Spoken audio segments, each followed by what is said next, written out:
दर्शक महानुभावहरू डाक्टर सुभाष सुब्बाको आज 9 दिनपछि रिहाई भएको छ र उहाँको घरमा चाहिँ भव्य स्वागतका साथ चाहिँ उहाँका शुभचिन्तकहरू चाहिँ उहाँलाई स्वागत गर्नलाई उहाँको घर अगाडि तपाईँले देख्न सक्नुहुन्छ यो ठुलो जमघट उपस्थित भएको छ। डाक्टर सुभाष सुब्बालाई चाहिँ गैर कानुनी थुनामा राखेको थियो 9 दिनसम्म र आज उहाँको चाहिँ रिहाई भएको छ र उहाँ आफ्नो घरमा सकुशल आइपुग्नु भएको छ। अहिले हामी डाक्टर सुभाष सुब्बाको घरमा छौँ। उहाँका शुभचिन्तकहरू उहाँका आफन्तहरू लामो समयदेखि सङ्घर्ष गर्दै थिए किन डाक्टर सुभाष सुब्बालाई गैर कानुनी थुनामा राख्यो भनेर र आज डाक्टर सुभाष सुब्बाज्यू चाहिँ आफ्नो घरमा प्रवेश गर्नुभएको छ। हामी उहाँलाई यहाँ दर्शक महानुभावहरू देख्न सक्छौँ। सुभाष सुब्बाको यसमा चाहिँ तपाईँको धेरै शुभचिन्तकहरू आइराख्नु भएको छ, नानीहरू आइराख्नु भएको छ अनि हामी देख्न सक्छौँ यहाँ एकदमै उहाँको घर अगाडि ठुलो जमघट छ। अहिले यस कारणले गर्दाखेरि हामी देख्न सक्छौँ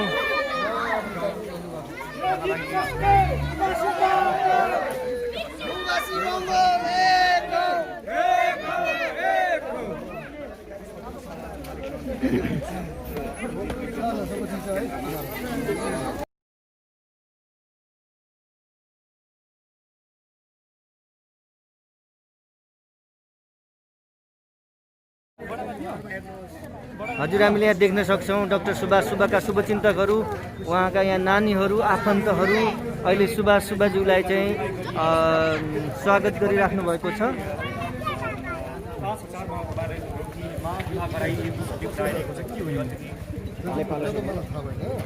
तर पनि अब के छैन, अब यो जुन अफवाह फैलायो एउटा त्यसमा मलाई पक्रेको थियो। मैले खास त अफवाह फैलाएको होइन, जनचेतना फैलाएको हो। होसियार हुनुपर्छ। इन्डियामा भएका कुराहरूलाई चाहिँ जोडेको, इन्डियामा भएका कुरालाई चाहिँ जोडेर मैले गरेको हो। खासमा कसैलाई सङ्केत पनि गरेको छुइनँ, कसैलाई भनेको पनि छुइनँ। कागले कान लाग्यो भन्दामा अब कागको पछाडि कुदेको मात्र हुनु, अरूहरू कसैलाई भनेको न चेतना यति हो। अब अन्तिम संस्कारणको लाने बेलामा चाहिँ कमसेकम देखाइ चाहिँ दिनुहोस्। इन्डियातिर त यसो गर्दो रहेछ भनेपछि यहाँ पनि शङ्का गर्न सक्छ। देखाइदिनु भयो भने चाहिँ राम्रो भन्ने मात्रै हो, अफवाह होइन। यसलाई चाहिँ जनचेतना भन्छ। तर पनि अब प्रहरी दाजुभाइहरूमा प्रति पनि म जसले यहाँ पक्राउनु आउनुभयो, के अरे पक्राउ पुर्जी नलिकन आउनु भएको उहाँहरू एकछिन यस हिसाबले भेट्नुहुन्छ भन्दै यहाँबाट मलाई पकाउँदा लानुभएको उता लगेर समात्नु भएको हो। तर पनि केही छैन, उहाँलाई उहाँ त्यस्तै त्यस्तै छ। कसैलाई म केही पनि गुनासो पोख्दिनँ। म एउटा विश्वासी बाइबल पढ्छु होइन। प्रभुले पनि सबैलाई क्षमा गर्नुभएकोले जसले मलाई अन्यथा सम्झिनु म गर्नुभयो सबैलाई पिता उहाँलाई क्षमा गरिदिनुहोस् भनिकन म पनि क्षमा दिन चाहन्छु।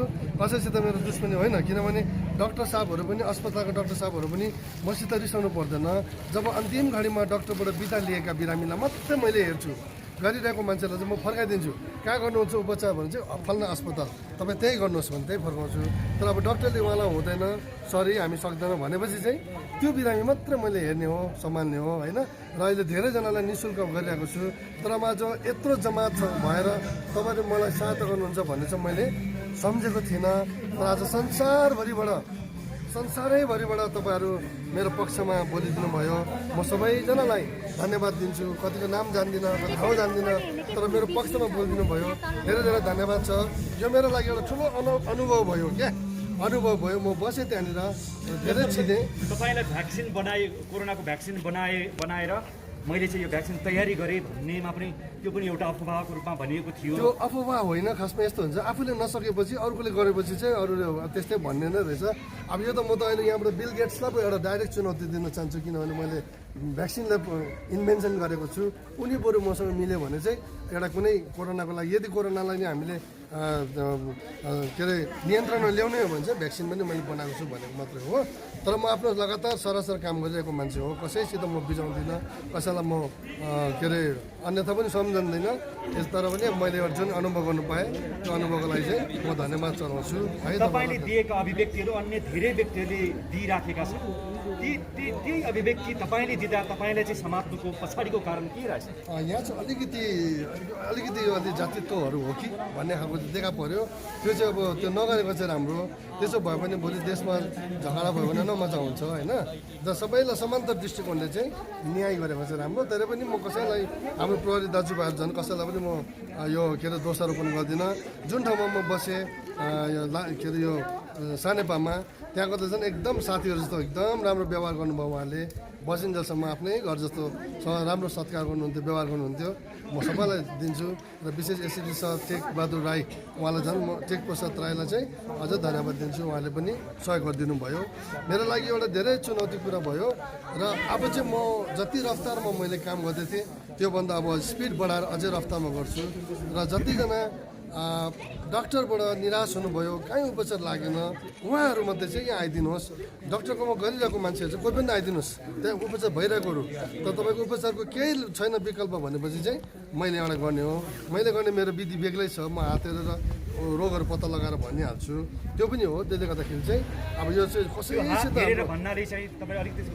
जोखाना होइन मैले पोइन्ट थाहा हुन्छ मलाई म बिरामी मलाई भन्नु पर्दैन म आफै तपाईँलाई यस्तो बिरामी बाबाले भनेको छु त्यो एउटा बेग्लै खालको यहाँको आफ्नो परिचय भनौँ न अन्तिम विकल्पको चाहिँ त्यस कारण त धेरैजनालाई चाहिँ मैले अब नसक्नु हुने कति महानुभावलाई चाहिँ नि शुल्क दिएको पनि छु यसरी जो कोही अझै पैसैविहीन भएर बिचरा उपचार गर्न नसकेर बसेकाहरू हुनुहुन्छ भने चाहिँ उहाँहरू आउनुभयो हुन्छ है म चाहिँ अब झन् समाजको सेवामा जसले मैले धेरै किसिमको गरेँ अझै पनि म गर्छु समाजको लागि राष्ट्रको लागि चाहिँ योगदान दिनुपर्ने आफ्नो नेपाललाई चाहिँ चिनाउनै पर्छ भन्ने मेरो दृष्टिकोण हो तर तपाईँले जति काम गरिरहनु भएको छ कोरोनाको टाइममा पनि तपाईँले जति कोरोनाबाट पीडित भएकाहरूलाई तपाईँ नि शुल्क राहत वितरण गर्नुभयो अथवा कोरोनाबाट जुन किसिमको प्रभाव पारेको थियो गरिब दिनदुखीहरूको उनीहरूको घर घरमा तपाईँले भोजन पनि प्रदान गर्नुभएको थियो त्यो चाहिँ सरकारले देखेन तपाईँले एक शब्द जुन कुरा गर्नुभएको थियो जुन तरिकाले आफ्नो अभिव्यक्ति राख्नु भएको थियो त्यो कुरामा चाहिँ तपाईँले समातेकोमा तपाईँको मन कति कुडिएको छ होइन मन त कुडियो तर पनि मन कुडिएपछि चाहिँ अब मैले यसलाई चाहिँ बदला लिन्छु भनेर हामी बाहिर निक्लिन सक्दैनौँ किन हामी बाहिर पढ्छौँ बाइबलले सबैलाई क्षमा नै गर भन्ने सिकाउँछ जबकि मेरो प्रभु त निर्दोष हुनुहुन्थ्यो दोषको आरोप लागेन मैले त कमसेकम बोलेर आरोप लागेको हो मेरो प्रभु त नबोलिकन आरोप लागेको हो त्यसले गर्दाखेरि मलाई यसमा कसै केही पनि छैन जे हुनुभयो मैले अझै नयाँ नयाँ कुराहरू सिक्ने मौका पाएँ होइन अब अझै भविष्य दिनहरूमा चाहिँ अझै यसलाई सुधारको बाटोमा लगेर चाहिँ म आफ्नो मानिसमा यहाँनिर जात धर्म लिङ्ग हेरिँदैन स्तर हेरिँदैन धनी गरिब हेरिँदैन केवल मानवताको नाताले पुरुष र स्त्री मात्र हेरिन्छ जसलाई पीडित छन् पीडितलाई पीडितको दर्जामा विशेष मलाई सुर्ता चाहिँ मेरो नानीहरूको थियो यति नानीहरू छ बिचरा यिनीहरू बिजुरो रोइरहेछ भनेर सुन्दाखेरि यो नानीहरू हो अझै मैले सिन्धुपाल्चोको 18जना नानीहरू ल्याउनेवाला छन् है म 9 दिन बसिहालेँ यो नानीहरू छन् यिनीहरूको प्रार्थनाको उत्तर पनि हो र जतिजना संसारभरिबाट तपाईँहरूले मेरो पक्षमा भएर बोलिदिनु भयो है अहिले कतिजना चाहिँ जाति भइसकेको हाम्रो औषधि खाएर निको भएका मानिसहरू चाहिँ चुप्प लाग्नु भएको थियो तर यति बेला सबैजनाले आवाज उठाउनु म जाति भएँ भन्दै तपाईँलाई धेरै धेरै धन्यवाद है यसले त धन्यवाद चढाउँछु यस्तै नै म यति नै अहिले चाहिँ यति नै भन्न चाहन्छु ल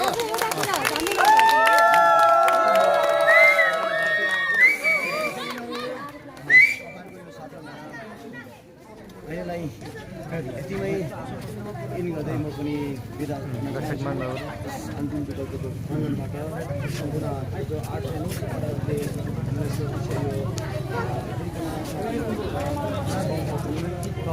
दर्शक महानुभावहरू अन्तिम विकल्पमा उहाँ आफ्नो घरमा आफ्नो निवासमा आइपुग्नु भएको छ र उहाँका शुभचिन्तकहरू उहाँलाई बधाई दिनको लागि उहाँको घरमा आइपुग्नु भएको छ हामी त्यो दृश्य यहाँ देख्न सक्छौँ धेरै यहाँ उहाँका आफन्तहरू चाहिँ त्यो बधाई दिनको लागि उहाँसँग कहाँ आउनु भएको छ र यो दृश्य हामी देख्न सक्छौँ र उहाँले विगत लामो समयदेखि लकडाउनमा तपाईँको मानिसहरूलाई सहायता गर्नुभएको र डाक्टरले असफल बनाएका अथवा सक्दैन भनिसकेपछि अन्तिम कुनै आशा नभएपछि ती मानिसहरूलाई आशा दिनको लागि चाहिँ उहाँ आउनुभएको थियो हाम्रो बिचमा अहिले जीवन सर हुनुहुन्छ जीवन सर किन यो गैर कानुनी रूपमा चाहिँ डाक्टर सुभाष सुब्बालाई चाहिँ राख्नु भएको थियो अलिकति बताइदिनुहोस् न त्योसँग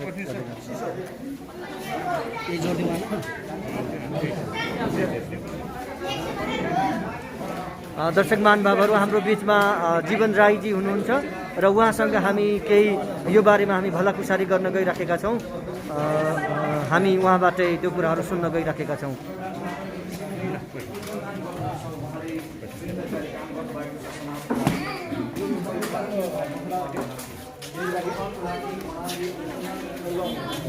हजुर जीवन सर विशेष गरेर अहिले डाक्टर सुभाष सुब्बालाई जुन चाहिँ गैर कानुनी थुनामा राख्यो यसको पछाडि के थियो अलिकति भनिदिनुहोस् हजुरको विचारहरू। धन्यवाद। डाक्टर सुभाष सुब्बाले त्यस्तो खालको गैर कानुनी कुरा चाहिँ गर्नुभएको भन्ने कुरा मलाई लाग्दैन।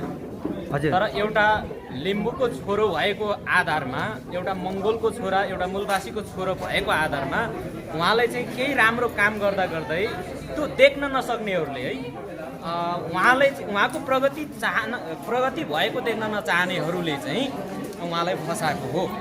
र उहाँले कतिपय अफवाह के फैलायो भने एउटा चाहिँ क्रिस्चियनको डक्टर भनिएको छ।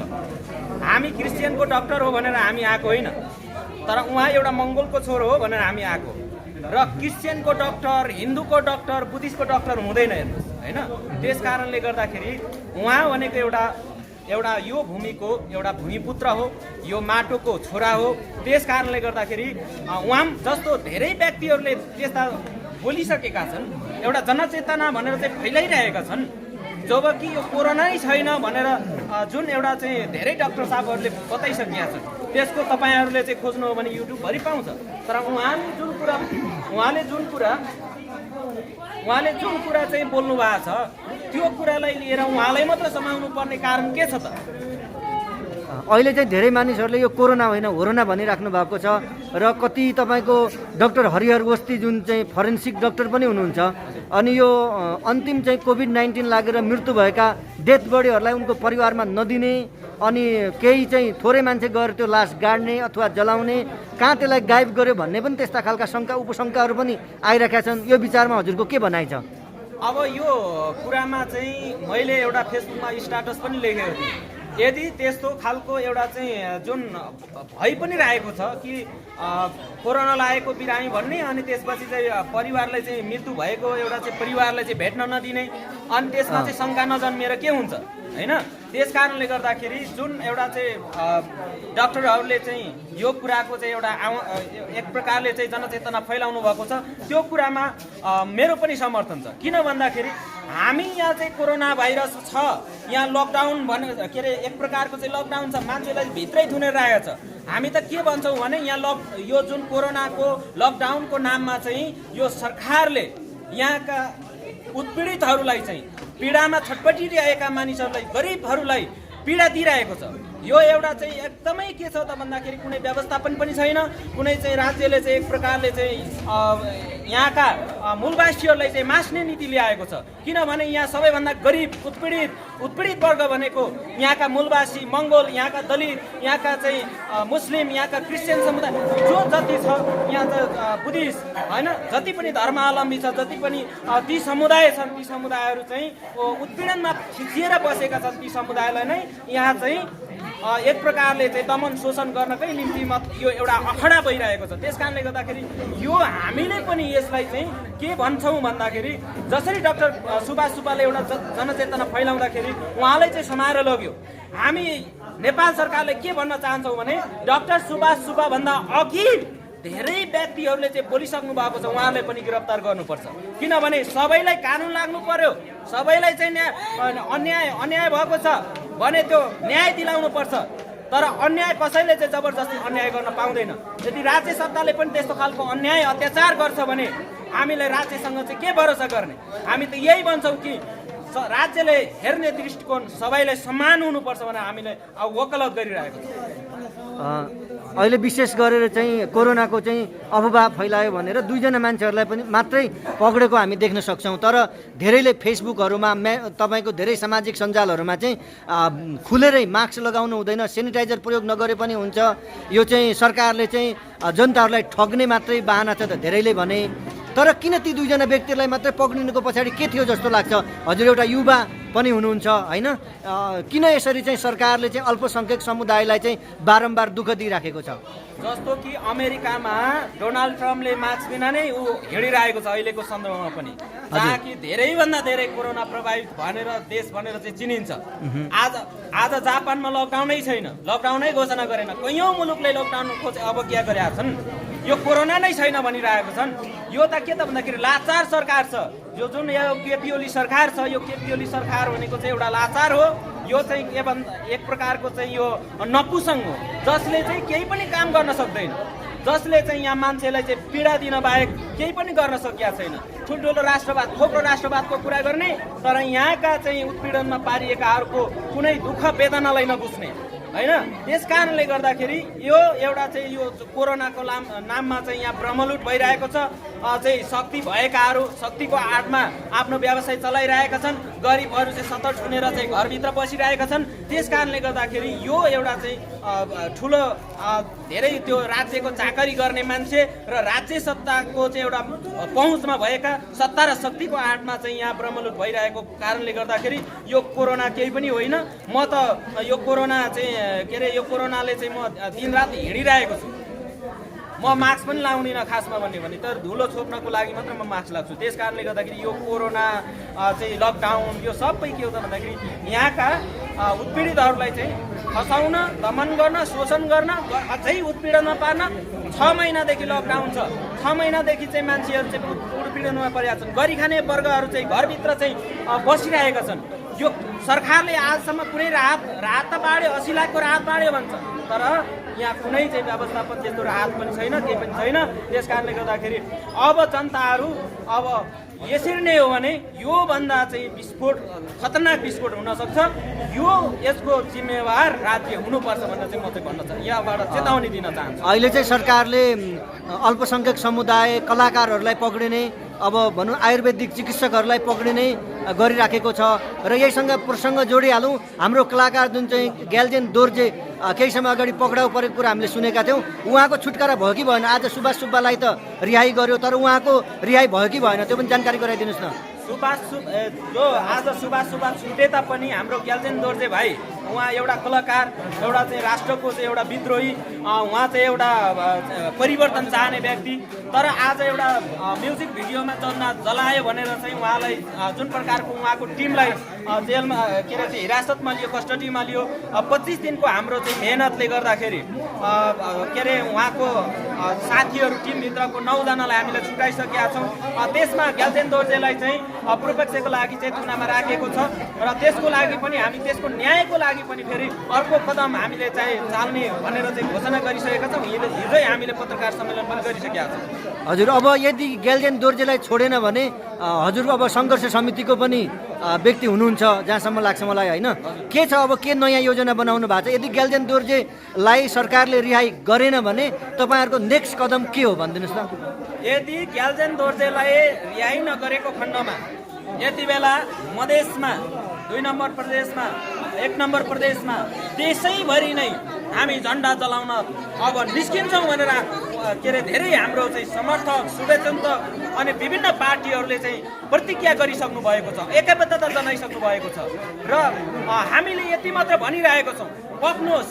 यदि ग्याल्जेन दोर्जेलाई चाहिँ रिहाई हुन्छ भने हामी त्यो किन गर्ने अहिले, तर यदि भएन भने देशैभरि झन्डा पनि जल्छ र देशैभरि यहाँ चाहिँ गाई काटेको नाममा चाहिँ जेल गइरहेका छन्। एउटा मुस्लिमको छोरालाई चाहिँ गोली हानेर झापामा मारेको छ। यस कारणले गर्दाखेरि अब देशैभरि मूलवासी मङ्गोलहरूले गाई काट्ने अभियान, गाई गोरु काटेर चाहिँ आफ्नो साकेला सिली नाच्छ अनि झन्डा पनि जलाउने मात्र होइन, यो झन्डा परिवर्तन हुनुपर्छ। किनभने यो झन्डाले हाम्रो कुनै पनि अस्तित्वलाई, स्वाभिमानलाई उच्च बनाएको छैन।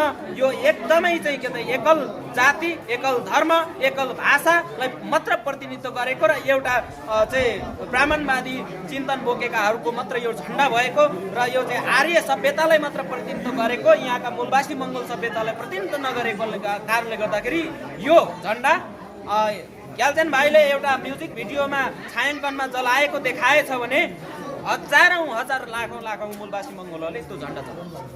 त्यो अभियान हाम्रो अब अगाडि बढ्छ। हुन्छ, हस्, धन्यवाद हजुरलाई। र अन्तमा दर्शक महानुभावहरूलाई के भनिदिनुहुन्छ त? सम्पूर्ण यो जति पनि यो भिडियो हेर्नुहुने सम्पूर्ण दर्शकवृन्दहरूलाई म के भन्न चाहन्छु भने हामी कुनै चाहिँ सद्भाव बिथोल्न हामी लागेका होइनौँ। हामी न्याय चाहिन्छ। यो देशका मूलवासी मङ्गोलहरू पनि अपनत्व महसुस हुनुपर्छ। राज्यमा हाम्रो पनि भूमिका आउनुपर्छ, हाम्रो पनि प्रतिनिधित्व हुनुपर्छ।